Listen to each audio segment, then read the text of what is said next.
Hi there, it's Mark Carlson here. So this week's video, how can you use the things that upset you in the outer world to expand consciousness or to make life better?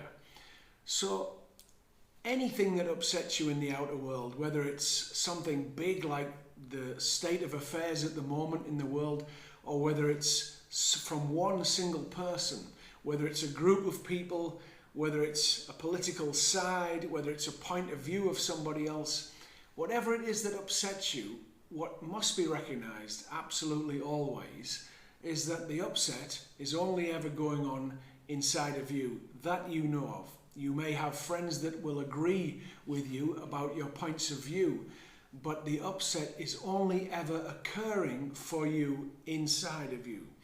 And the mind will have you believe that the outside thing caused you to have the upset, when in actual fact, whatever's in disharmony within you will find something in the outside world to trigger it, so that in the hope that you'll heal it, right? So when you've got things that are upsetting you in the outside world, the small part of you, the ego mind, will want to be righteous and say, they're wrong, that's wrong, it's wrong, he or she is wrong, and I am right. And what that does, it defends you from taking full responsibility and doing the real work, which is to heal the upset.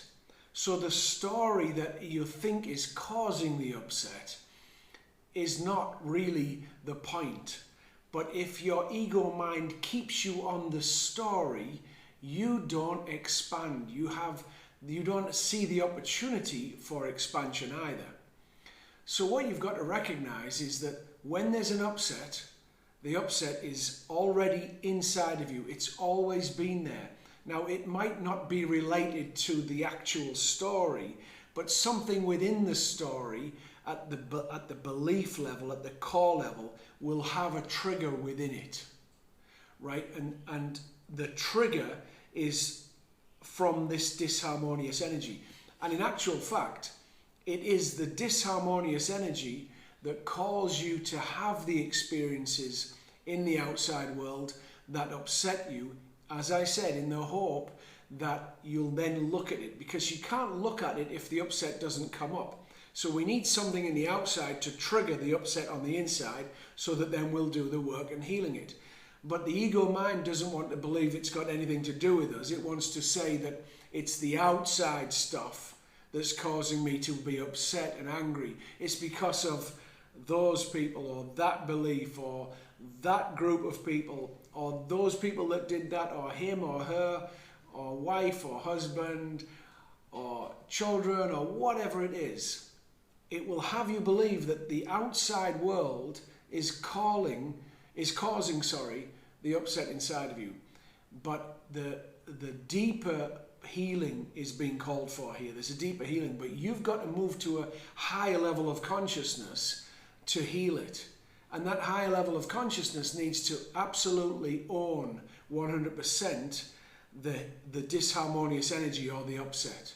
So to do that, you've got to drop the story. You've got to get off the story completely and recognize the undeniable truth, which is that there is an upset inside of me.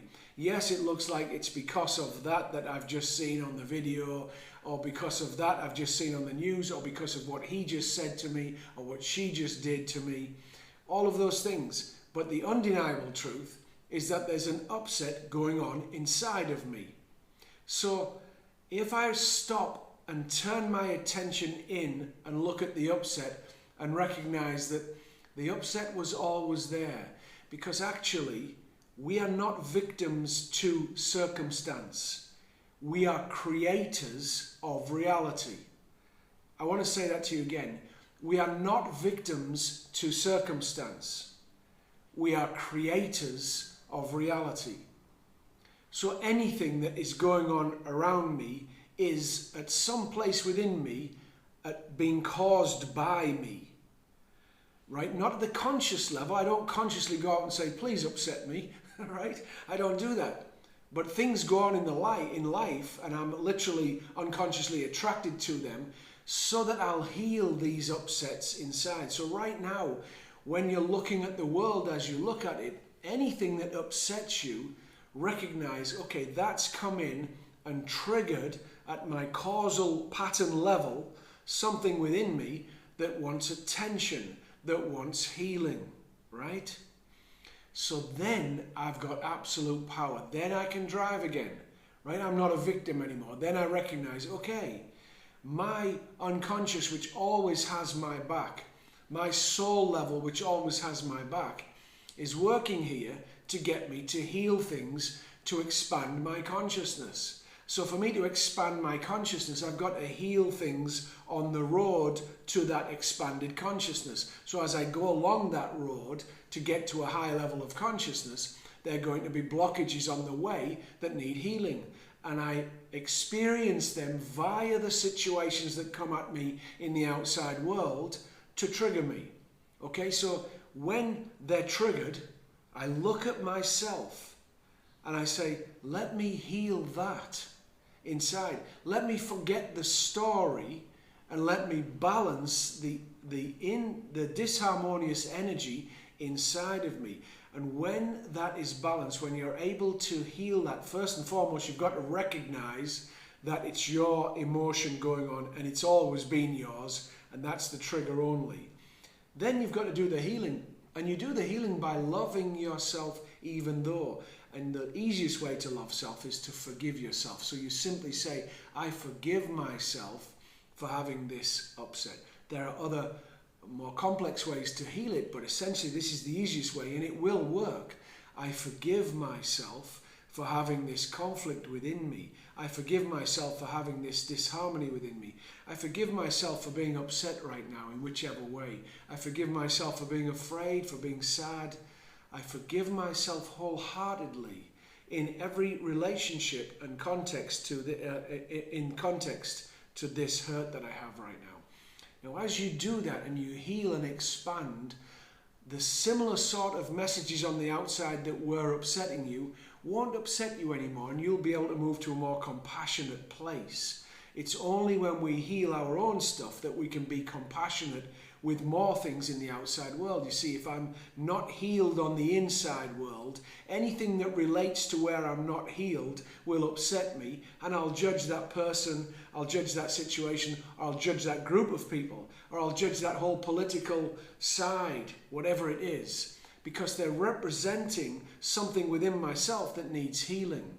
Right? So you've got to get off the story stuff to really expand consciousness. You've got to get off the story stuff. You've got to recognize who you are inside and do the work internally to really heal yourself, because you are creating reality. So when you're in a loving space, a happy, joyful space inside, that's what you get to experience. Right? If you're a victim of consciousness, meaning you think the world is doing it to you somehow, and you think the world is upsetting you somehow, then you'll always be in that upset as long as the world presents itself that way. Right? You'll always have that upset as long as the world keeps presenting itself the way you're looking at it. Right? So to do healing, you must internalize everything, regardless of how right you think you are in terms of the story. And you may be right. But it's irrelevant if there's a disharmony inside of you. That's your work. Your work is to heal the disharmony, not to validate the story. You won't get anywhere doing that. You'll just perpetuate the disharmony, right? So your work is to heal the disharmony. And you've got to step up and get out of your immature consciousness, off the story stuff, and raise your game to do this. And when you do this, your world will change, because you are powerful and you are creating reality. And even when you think you're a victim of circumstance, you're still creating reality. It's just that you are creating it as if you were a victim of consciousness, you see. You're still, a victim of circumstance. You're still creating that reality for yourself via your perception. So you want to be changing your perception, so you recognize your power, so you raise your game, so you create a beautiful world for yourself. Have an absolutely fantastic day when you watch this. I look forward to seeing you again next time. Thank you so much.